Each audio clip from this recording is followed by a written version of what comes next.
नमस्कार। आज आपल्या काटोल नरखेड तालुक्यासाठी फार आनंदाची गोष्ट, ती गोष्ट म्हणजे गेल्या मागच्या सरकारमध्ये अनिल बाबू देशमुख गृहमंत्री असताना त्यावेळेस ज्या कॅबिनेट मध्ये मंजूर करण्याबाबत या महाराष्ट्रामध्ये इंडियन रिझर्व्ह बटालियन IRB 5 म्हणजे भारत राखीव बटालियन 5 हे मंजूर करण्यात आलं होतं।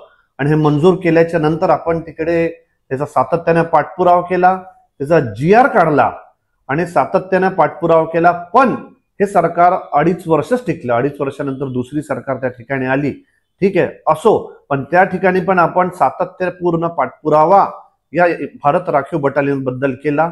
त्यानंतर साधारणतः 120 एकर जमीन इसासनी म्हणजे काटोल नरखेड याच्या मधोमध आपण त्या गृह विभागाला हस्तांतरित करून दिली। मी स्वतः टेबल टू टेबल, मी स्वतः अधिकाऱ्यांकडे सातत्याने याच्यासाठी फिरलो, सातत्याने याच्या बैठका घेतल्या। त्यावेळेसचे तत्कालीन गृहमंत्री दिलीप वळसे पाटील पासनं तर आतापर्यंत मी सातत्यानं अधिकाऱ्यांपर्यंत DG असतील, इतर गृह विभागाच्या गृहनिर्माण विभागाच्या अधिकाऱ्यांसोबत तिकडे पाठपुरावा केला। एवढंच नाही, 336 पद सुद्धा आपल्या IRB 5 काटोल राखीव बटालियनसाठी मंजूर झाले। आणि एवढंच नाही, एक बॅच काटोलच्या नावावर सुद्धा मंजूर झाऊन ही batch Amravati SRPF special reserve police force या ठिकाणी कार्यान्वित होती। पण आपल्याकडे स्वतःचं फॅसिलिटी असली पाहिजे, आपल्या हक्काचे बिल्डिंग असली पाहिजे, आपल्या हक्काचं सगळं झालं असलं पाहिजे। याच्यासाठी 110 एकर मध्ये ही फॅसिलिटी लवकरच त्या ठिकाणी सुरू होणार आहे।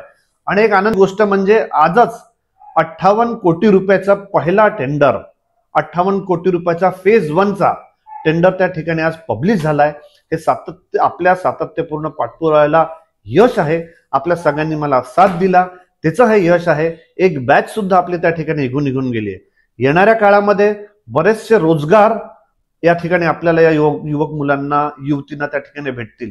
बरेचसे अप्रत्यक्ष रोजगार पण त्या ठिकाणी आपल्याला भेटतील। एवढंच नाही, आपल्या नरखेड आणि काटोलच्या मधोमध असलेलं हे जे भारत राखीव बटालियन आहे, यांची प्रेरणा घेऊन अनेक युवक युवती हे सुद्धा त्या ठिकाणी पोलीस भरती, मिलिटरी भरती, इतर शासकीय जे काही पदभरती आहे याच्यासाठी ते प्रवृत्त होतील। या गोष्टीचा पण मला त्या ठिकाणी आनंद आहे। हे सगळं झालं आपल्या सगळ्यांच्या आशीर्वादाने, हे सगळं झालं आपल्या सगळ्यांच्या पाठपुराव्याने। धन्यवाद।